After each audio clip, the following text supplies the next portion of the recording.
မျိုးကိုတွေငွေတွေရဲ့တိမ်တွေရဲ့နောက်ပြီးတော့နေလုံးကြီးရဲ့နဲ့ဒီတော်တော်လှတဲ့ဆန်းဆက်ပါလှတာတော့ရွှေရောင်ပိတ်ကားကြီးကိုနောက်ခံထားတယ်လို့ပဲဗျဟိုးမျိုးကိုတွေကြားထဲမှာကင်တားစေယူလည်းလမ်းမြင်နေရတယ်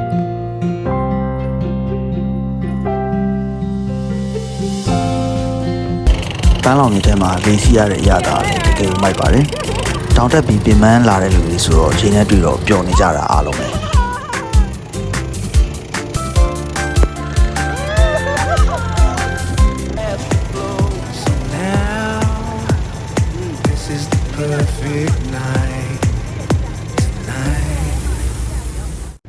ကျွန်တော်တို့နေ့လည်စားလဲစားပြီးပြီဆိုတော့ကျွန်တော်တို့ရှေ့တောင်ဆက်ပြီးထွက်ခွာပါမယ်ဒါကတော့အနောက်တောင်ကနေလမ်းမြင်နေရတဲ့ရှေ့တောင်ရဲ့ပြင်ပန်းဖြစ်ပါတယ်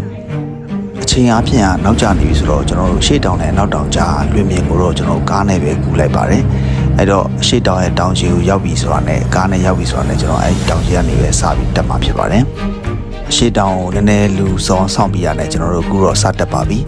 အချိန်အားဖြင့်3 နာရီခွဲလောက်တော့ရှိပြီဗျလမ်းမှာတော့အဲ့လိုစမ်းချောင်းလေးဖြတ်ရတယ်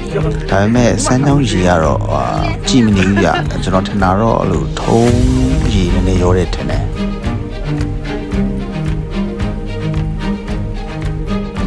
ရှေ့တောင်ရဲ့တက်လန်းကလည်းနောက်တောင်လိုပဲကြောက်တုံးအသေးကြီးအများကြီးတွေ့ရတယ်ဗျရှေ့ဆွဲတော့ဖျားလို့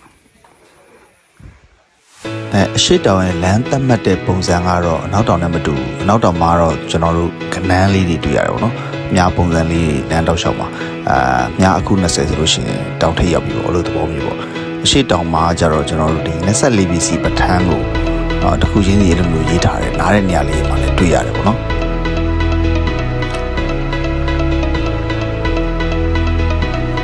လမ်းတောက်လျှောက်ကလေလုံးဝမတိုက်ဘူးဗျာအဲ့တော့လူတွေကတော့တော်တော်ပြိုင်းနေပေါ့နော်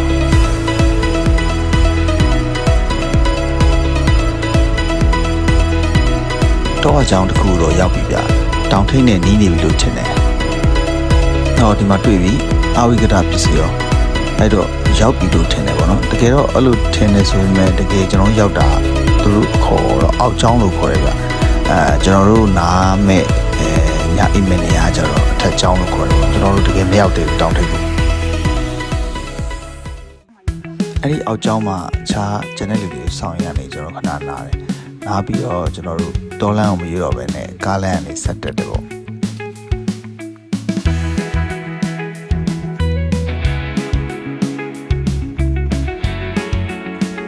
နောက်တောင်ပဲဖြစ်တယ်ဒါမနက်ကတက်ခဲ့တဲ့အနောက်တောင်လမ်းကူလက်ကနေလမ်းနေရတာပါ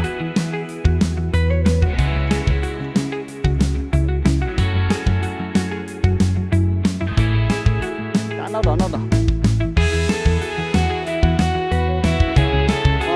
အချိန်ကညနေ9 နာရီခွဲနေပြီဗျနောက်ထပ်မိနစ်ပိုင်းဆိုရင်တော့တောင်ထိပ်ရောက်ပြီတောင်ထိပ်ကိုတော့ရောက်ပါပြီရောက်ချင်းထုတ်ပိုးတွေချပြီးဆန်းဆက်ကိုအမျိုးကိုတွားကြည့်ခဲ့ရတယ်လှတယ်ကျွန်တော်တို့သွားတဲ့အချိန်ကမိုးရင်းချိန်ဆိုတော့တောင်ကထွက်တဲ့မျိုးကိုတွေငွေတွေရဲ့တိမ်တွေရဲ့နောက်ပြီးတော့နေလုံးကြီးရဲ့နဲ့ဒီတော်တော်လှတဲ့ဆန်းဆက်ပါနောက်ပြီးဒီလိုပုံစံ view ကလည်းမိုးရင်းမှာပဲမြင်ရလိမ့်မယ်ဗျ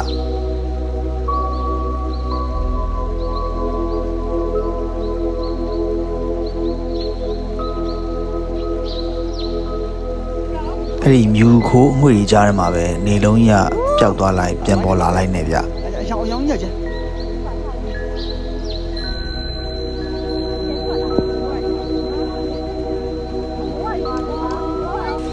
မိုးရွာလို့ထပြေးလိုက်ရသေးတယ်လာတော့ရွှေရောင်ပိတ်ကားကြီးကိုနောက်ခံထားတယ်လို့ပဲဗျ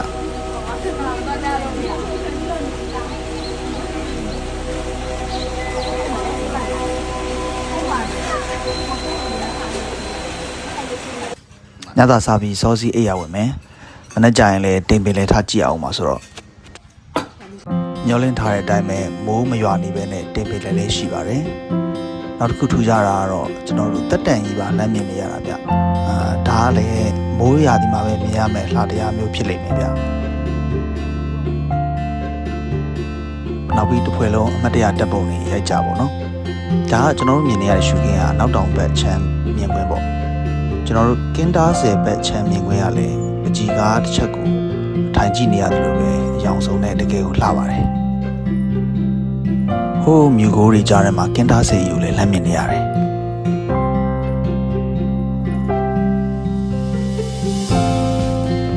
မနက်စာစားပြီးထုတ်ပိုးတွေပြင်ဆင်ပြီးလို့ကျွန်တော်တို့တောင်အောက်ကိုပြန်ဆင်းပါတော့မယ်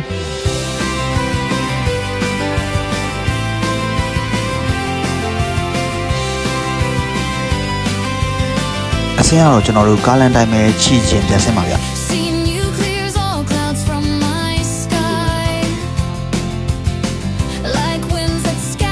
အပြန်လန်းရှူခင်းရလဲမိုးတော့ရွာမနေဘူးဒါပေမဲ့တောင်ကနေပြီးတော့ထွက်နေတဲ့ခိုးမွေတွေနဲ့တော်တော်လေးလှတယ်ဗျ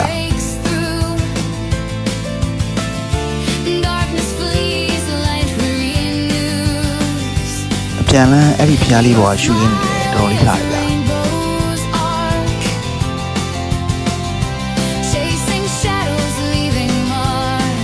အခုဆိုရင်စပြီးတက်လာတဲ့မော်နာချောင်းအနားကိုပြန်ရောက်နေပါပြီအောက်မှာခဏနားပြီးရင်တော့ကျွန်တော်တို့ကပန်းလောင် Eco Lounge ကိုဆက်ပြီးထွက်ခွာမှာပဲဖြစ်ပါတယ်ပန်းလောင်သွားတဲ့လမ်းမှာလည်းရှူခင်းနေရတကယ်ကိုလှတယ်ဗျာ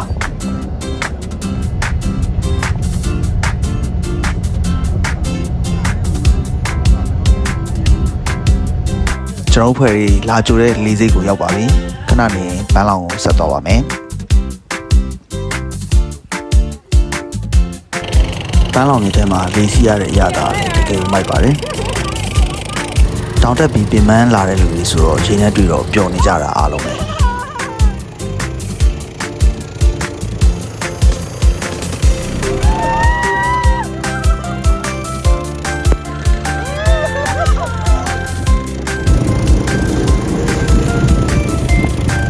ရှူရင်းတွေကလည်းတောင်တန်းကြီးတွေနဲ့တိမ်တွေနဲ့မြစ်ကြီးနဲ့ဆိုတော့တော်တော်လေးကိုလှပါတယ်ဟိုးအဝေးမှာတောင်ပေါ်ကနေကြားတယ်ဒီကောင်သေးလေးပါလက်မြင်နေရတယ်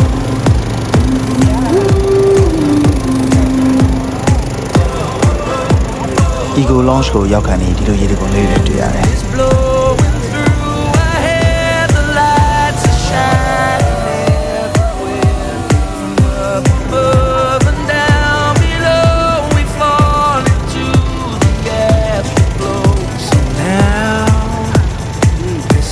Perfect night tonight ပန်းလောင် Eco Lounge ကိုရောက်ပါပြီ